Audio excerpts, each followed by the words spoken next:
Hey there, here to take another look at a deck of cards. These are the Fulton's Clip Joint playing cards. Just recently picked these up in a lot. Even though they're an older deck of cards though, I really liked them, wanted to give them a bit of a review. So let's jump right into it. Starting with just a little bit of the backstory of these cards. So these are designed by Brad Fulton, who's the same guy behind the incredibly popular Ace Fulton Casino cards. This was actually the first deck that he designed, worked with Dan and Dave on this one. And as the story goes, he had met Dan and Dave back working together at an Apple store. And then years later, this is like 2010, he got in a car accident, Brad did, and was pronounced dead for 3 minutes, had a long recovery out of that car accident. And during the recovery, he had a vision of this deck of cards and this design. It was inspired actually by a 1940s nightclub that he thought that was something his grandfather would enjoy. So anyway, he fell back on his relationship with Dan and Dave, called them up. They were at this point into designing playing cards, told them about the design, they bought in, and the rest is history.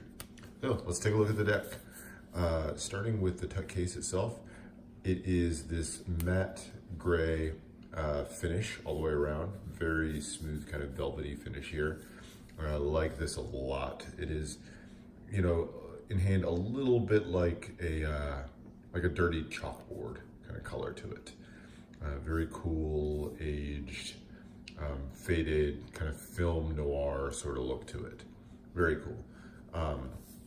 The designs around the edge, you have some slightly embossed designs around the edge with these sort of curls and wisps coming all the way through. I think it's meant to evoke sort of curls of smoke going through the air. And then you have one up here that kind of wisps around and has Fulton's Clip Joint playing cards. Again, the slight embossing. The word Fulton's up here is actually in silver foil. A little bit hard to see there, but just the word Fulton's is silver foil. So there you go, that's the front. Back is exactly identical, no changes there. And then on the sides, you've got distributed by the Dan and Dave Playing Card Company and Fulton's Clip Joint, Los Angeles, California. So very cool, very simple there. And then the bottom just says Cambric 37, made in the USA. That is the cambric finish from B Playing Cards. So that's what these decks are printed on. And then the top has just the word Fulton's in that silver foil. It's a very simple tuck case. I like it a lot. I like the style of it. Very cool. Let's see, interior flap here. This has another little design there. And then you have the architecture tools there with the F on them, which I believe is Brad Fulton's logo. So that is the tuck case. Now the cards. So we'll start with the back design of the cards. So that is the back design. You'll see it's a black on white with a thick poker border. All through the back you have these sort of white wisps of, again, smoke coming all the way through them, making all kinds of little designs through there. And prominently you can kind of see a little bit of like an owl right there in the middle. Very cool. It's a two-way back design, which I always like on cards.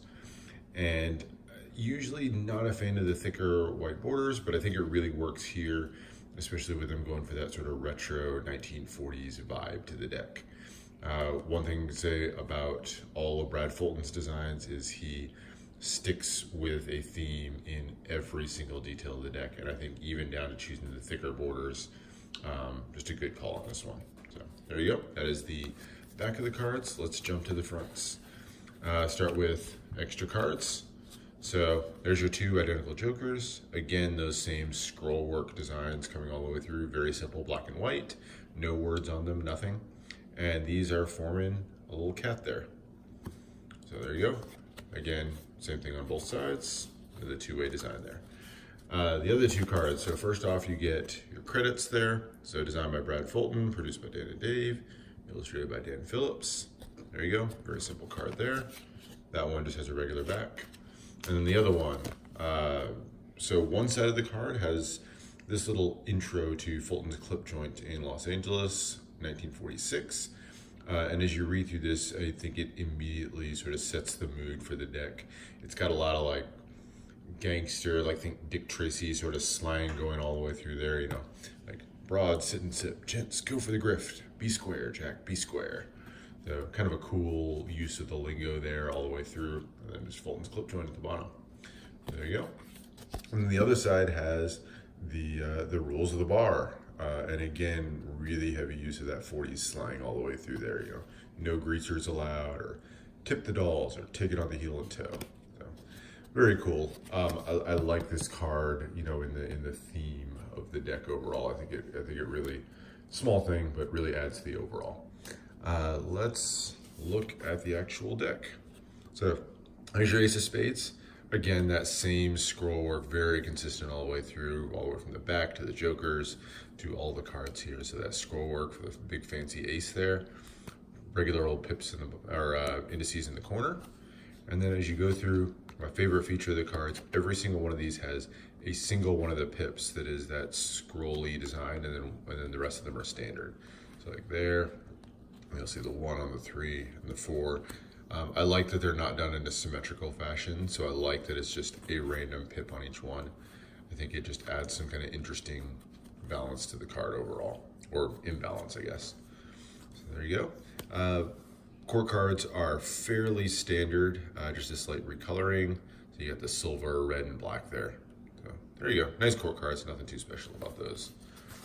And then there's your diamonds, and same thing continues all the way through. So it's just 1 pip on every card that is that particular design. So very cool on that.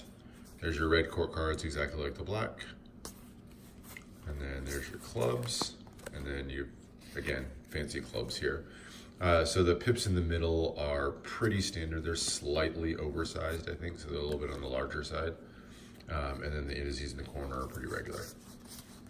And then there's your hearts, and there's your design for the heart as you go through all the way down. You can see a better width.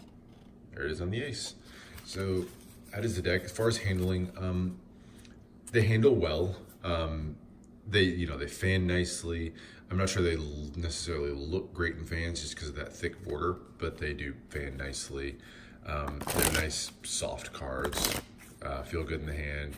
Cuts, dribbles, all that. Handles nicely. That said, I don't think that that's really the focus of this deck. I don't think this is a cardistry deck at all.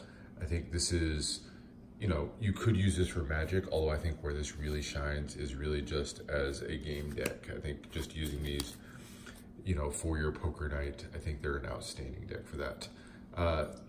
Thoughts on the deck overall, I think they do a great job with the theme. For as simple as this looks, it is really an elegant deck, and you can feel the thought that goes into every little design element, no matter what card you pick up. I mean, as you pick these up, you pick up a 5 of spades, and immediately just like that 1 pip stands out. Everything kind of goes together as a unit, and I really like that about this deck. If I have one knock, I maybe wish they'd done a little bit more with the court cards.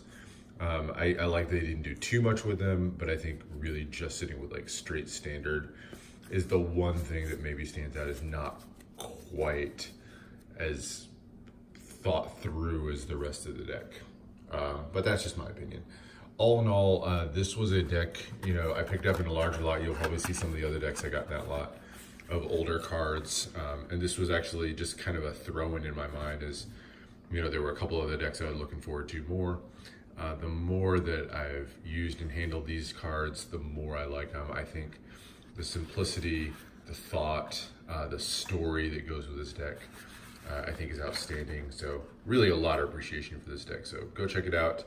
A little bit harder to find now because they're not for sale anymore, but put some time in, you will find a deck of these, and I think it is well worth checking out.